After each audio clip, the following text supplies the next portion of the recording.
राज्यातील व आपल्या भागातील नवनवीन बातम्या पाहण्यासाठी SM9 न्यूज मराठी या चॅनलला लाईक करा, सबस्क्राइब करा आणि शेअर करायला विसरू नका। दुपारच्या दरम्यान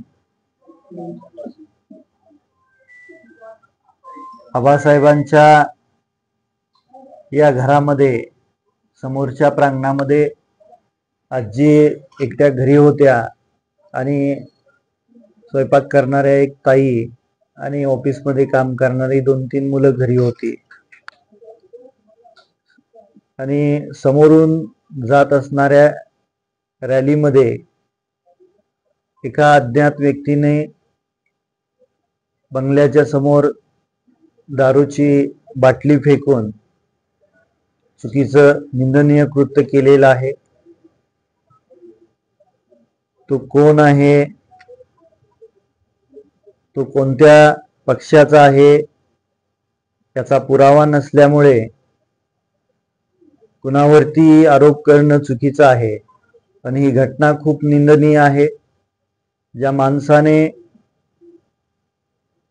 स्वतःच्या आयुष्यामध्ये या तालुक्यातल्या आणि मतदारसंघातल्या आणि तमाम महाराष्ट्रातल्या गोरगरीब, दीनदलित, कष्टकरी, बहुजन वर्गाचं प्रतिनिधित्व करत असताना स्वतःच्या कुटुंबाकडे न पाहता स्वतःच्या संसारावरती तुळशीपत्र ठेवून या तालुक्याची 60-65 वर्ष सेवा केली आणि अशा भ्याड कृत्याचा आम्ही सर्वजण निषेध करत आहोत। मला या तालुक्यातल्या सर्व नेते मंडळींनी सुद्धा फोन करून या निंदनीय गोष्टीची चौकशी केली आणि त्यांनी सांगितलं आम्ही आपल्या सोबत आहोत। आमची त्या कृत्य करणाऱ्या अज्ञात व्यक्तीला विनंती आहे की स्वर्गीय आबासाहेबांनी हा तालुका 60 वर्ष शांततेत ठेवण्यासाठी अहोरात्र कष्ट घेतलं। भविष्य काळामध्ये त्या व्यक्तीकडून असं कृत्य होऊ नये आणि प्रशासनालाही आमची विनंती असेल की जरी तो व्यक्ती सापडला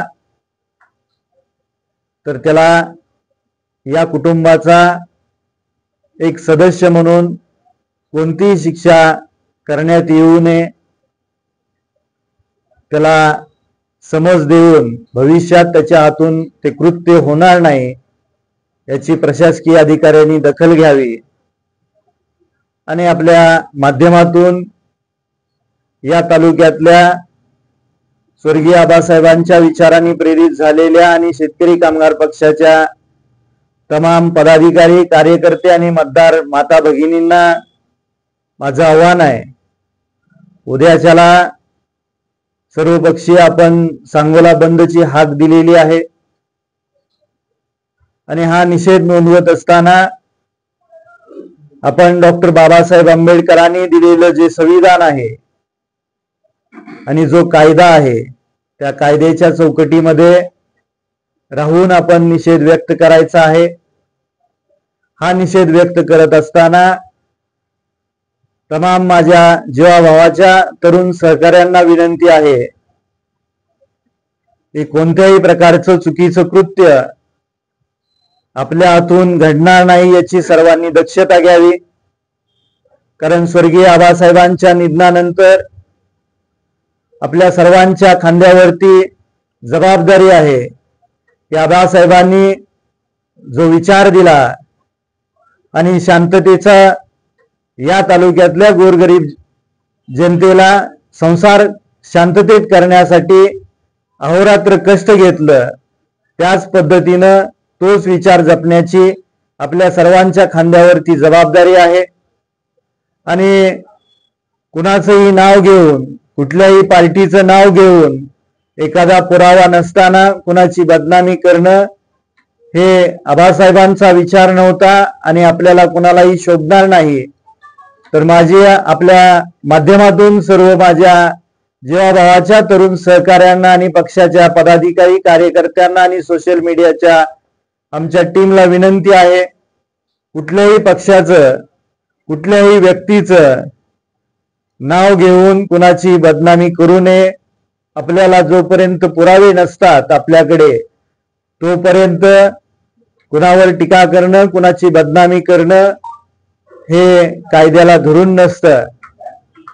तर परत एकदा या माझ्या तमाम तालुक्यातल्या आबासाहेबांच्या विचारांनी प्रेरित झालेल्या सर्व कार्यकर्ते पदाधिकाऱ्यांना हात जोडून विनंती आहे की उद्याच्याला सांगोला बंदची हाक देत असताना जो आपण निषेध व्यक्त करणार आहोत तो कायद्याच्या चौकटीत राहून आणि शांततेत निषेध व्यक्त करायचा आहे.